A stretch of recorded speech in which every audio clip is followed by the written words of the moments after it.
नमस्कार, 4 PM महाराष्ट्र में आप सभी का स्वागत है और मैं हूं आपके साथ आकांक्षा यादव। दोस्तों, महाराष्ट्र में विकास हो या ना हो, लेकिन धर्म के नाम पर लोगों से नफरत और भेदभाव जमकर हो रहा है। आलम यह है कि एक ही जाति विशेष को टारगेट किया जा रहा है और केंद्र में बैठी मोदी सरकार हाथ पर हाथ धरे देख रही है। इसी बीच एक और चौंकाने वाला मामला सामने आया है, जहां महाराष्ट्र के बंदरगाह विकास मंत्री और भाजपा नेता नीतीश राणे ने मदरसों को आतंकवादियों के लिए पनपने की जगह करार दिया है। उन्होंने कहा कि वो मुख्यमंत्री देवेंद्र फडणवीस से राज्य में इस्लामी स्कूलों को बंद करने का आग्रह करेंगे। विधानसभा भवन परिसर में बात करते हुए उन्होंने अपने हमले को और भी ज्यादा तीखा बनाने के लिए एक वायरल वीडियो का हवाला दिया, जिसमें कथित तौर पर एक मौलवी एक छात्र को पीटते हुए दिखाई दे रहा है। उन्होंने कहा कि आपने बच्चों को पीटते हुए मौलवी का वीडियो देखा है? ये सावंतवाड़ी का है, जो मेरा गृह जिला है और मैं जिले का पालक मंत्री भी हूं।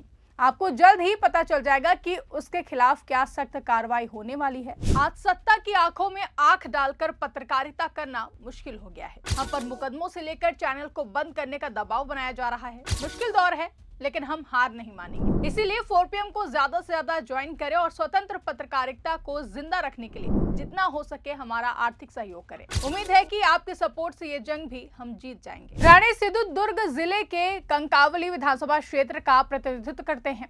नीतीश राणे ने कहा कि मैं उन्हें ऐसा सबक सिखाऊंगा कि अगली बार बच्चों के साथ ऐसा करने से पहले उनके हाथ कांप उठेंगे। भाजपा नेता ने मदरसों की जरूरत पर भी सवाल उठाया। उन्होंने कहा, मदरसों की जरूरत ही क्यों है? यही मूल प्रश्न है। ये मदरसे आतंकवाद के गढ़ हैं, यहीं पर आतंकवादी तैयार होते हैं। इस दौरान उन्होंने और क्या कुछ कहा, आप इस वीडियो में सुनिए। देखिए, इसलिए मैं बार बार कहता हूँ, ये मदरसे जो है ना, ये आतंकवादी तैयार करने के अड्डे, इसमें शिक्षा और इसका कुछ संबंध नहीं। और इसी तरीके के अगर हम लोग ने कोशिश या पहल हम लोग ने कोई इस्लाम राष्ट्र में की रहती, वहाँ जाके भगवत गीता सिखाने के लिए अगर हम लोग ने इस तरीके की पहल शुरू, तो हमको परमिशन मिलती क्या? अभी इनके मदरसे में सिर्फ उर्दू सिखाई जाती है, वहाँ मराठी का कुछ संबंध नहीं है। जापान के लोगों को का कौतुक करने वाले कभी मदरसा में मराठी सिखाओ ऐसा कभी बोलते हैं क्या? तो इन मदरसों के अंदर इस तरीके की अगर बच्चों को मारा जा रहा होगा तो इनको बंद करने से दूसरा पर्याय नहीं है। और मैं जिस जिधर का गार्डियन मिनिस्टर हूँ, यहाँ तो आप देखिए आगे जाके क्या होता है। फ्राइडे को भी मदद नहीं होगी अगर ऐसा हाथ हमारे कोई किसी के भी बच्चे हो, हमारे कोई भी बच्चों के ऊपर हाथ उठाने की अगर हिम्मत मैं जहाँ का पालक मंत्री वहाँ करेंगे ना, तो आगे देखिए क्या होता है। आपको बता दें दोस्तों कि ये कोई पहला मौका नहीं है जब बीजेपी नेताओं के ऐसे बयान सामने आए हों, बल्कि इससे भी पहले कई बार ऐसे मौके सामने आए हैं जब नेताओं ने ऐसे जहर उगले हैं। इसी कड़ी में आपको बता दें कि नीतीश राणे ने पहले भी ऐसे बयान दिए हैं, इसलिए उनका एक बार फिर से ये बयान विवादों में है। साल 2025 में नंदुरबार के अक्कलकुआ में एक अवैध मदरसे का जिक्र किया था। वहां एक यमनी नागरिक आतंक की साजिश रच रहा था, ऐसा आरोप लगाया।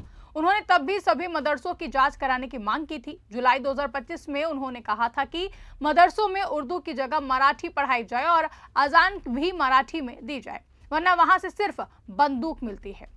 ऐसे कई बयान आने के बाद लोग कह रहे हैं कि नीतीश राणे मुसलमानों और मदरसों को बार बार टारगेट करते हैं। राणे के बयान पर जमकर आलोचना हो रही है। इसी बीच AIMIM के वारिस पठान ने तीखा हमला बोला है और कहा कि बड़े बड़े लोग मदरसों से पढ़कर निकलते हैं। स्वतंत्रता सेनानी, विद्वान, लेखक मदरसों से निकले, क्या वो सब आतंकवादी थे? उन्होंने पूछा कि क्या RSS से कोई स्वतंत्रता सेनानी निकला? उन्होंने क्या कुछ कहा, आप इस वीडियो में जरूर देखिए। संविधान सबको इक्वलिटी की बात करता है।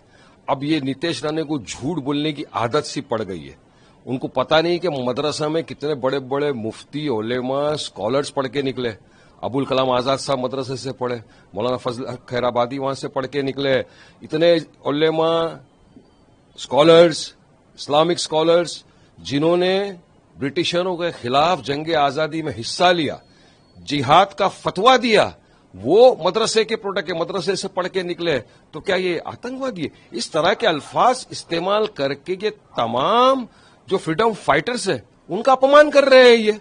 हाँ, अब मेरे को बताओ ना, मेरे पास तो पूरी लिस्ट पड़ी है उन लोगों की, उलेमा इकराम की, इस्लामिक स्कॉलर्स की, जिन्होंने जंग आजादी में ब्रिटिशरों के खिलाफ जंग लड़ी, जिहाद के फतवे दिए। तुम्हारे पास कोई एक लिस्ट बताओ, आरएसएस की शाखा से कोई निकल कर जंग आजादी में हिस्सा लिया हो, बताओ मुझे।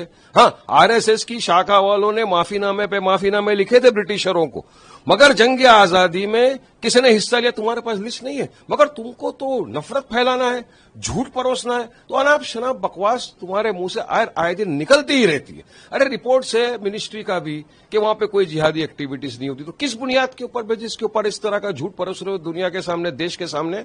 बात नंबर 2, अब इन्होंने कहा मालेगांव का इंसिडेंस कि वहां पर कुछ लोग नमाज पढ़ रहे थे जो गवर्नमेंट ऑफिस थी।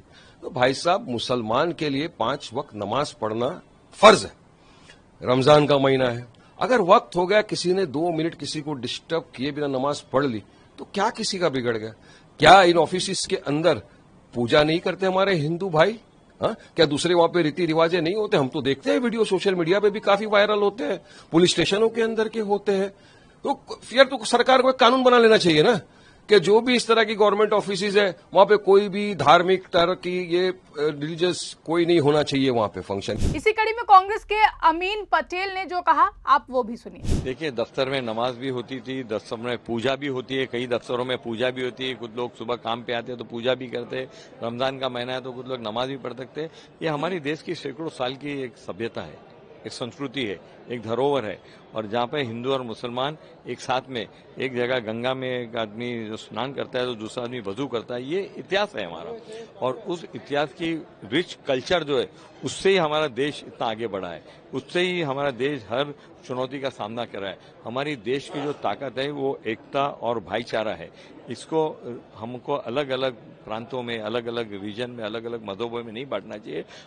हमको एक साथ में मिलकर रहना चाहिए, ऐसा मेरा मानना है। वहीं समाजवादी पार्टी के अबू आजमी ने कहा कि भारत के किसी भी मदरसे में आतंकवाद नहीं होता, अगर शक है तो सीसीटीवी लगा दो, हम कमरा और खाना देंगे, रहकर चेक कर लो, कोई आतंक की गतिविधि नहीं मिलेगी। साथ ही कहा कि मदरसों पर पहले भी बहस होती रही है, सरकार ने स्कीम चलाई है कि मदरसों में आधुनिक विषय पढ़ाए जाएं, लेकिन कई मदरसे इसे मानते नहीं क्योंकि वो सिर्फ धार्मिक शिक्षा देना चाहते हैं।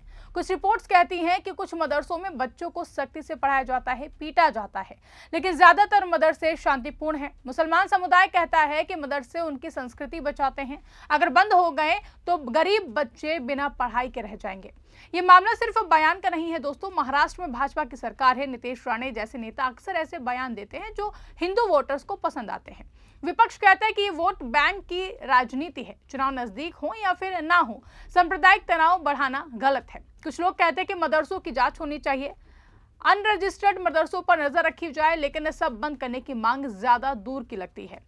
मुसलमान नेता कह रहे हैं कि हम मदरसों पर गर्व करते हैं, बड़े बड़े विद्वान मदरसों से निकले हैं, आजादी की लड़ाई में मदरसों का योगदान रहा है। अब ये बहस सोशल मीडिया पर भी तेज हो चुकी है। कुछ लोग नीतीश राणे को सपोर्ट कर रहे हैं कि सच्चाई बोल रहे हैं, तो कुछ कह रहे हैं कि ये नफरत है। इस विवाद से समाज में तनाव बढ़ सकता है, लोग एक दूसरे को संदेह की नजर से देखने लगेंगे। सरकार को शायद मदरसों की जांच करानी पड़े, लेकिन सब बंद करना आसान नहीं है क्योंकि मदरसे लाखों बच्चों की पढ़ाई का सहारा है। नीतीश राणे का बयान अभी चर्चा में है, विपक्ष मांग कर रहा है कि उन पर कार्रवाई हो, लेकिन भाजपा की तरफ से अभी कोई साफ जवाब नहीं आया है कि क्या सीएम देवेंद्र फडणवीस मदरसे बंद करेंगे या फिर नहीं, जो कि भाजपा की गैर जिम्मेदाराना सोच को उजागर करता है। खैर, इस पूरे मामले पर आपका क्या सोचना है, आप हमें कमेंट सेक्शन में जरूर बताइएगा। अगर आपको वीडियो पसंद आई हो तो वीडियो को ज्यादा से ज्यादा लाइक और शेयर करना ना भूलें। हमारे चैनल को सब्सक्राइब करना बिल्कुल भी ना भूलें, और अगर चैनल पर नए हैं तो चैनल को सब्सक्राइब तुरंत कर लें, ज्वाइन कर लें। और मिलते हैं आपसे अगली खबर में, तब तक के लिए आप बने रहें और देखते रहिए 4 PM महाराष्ट्र।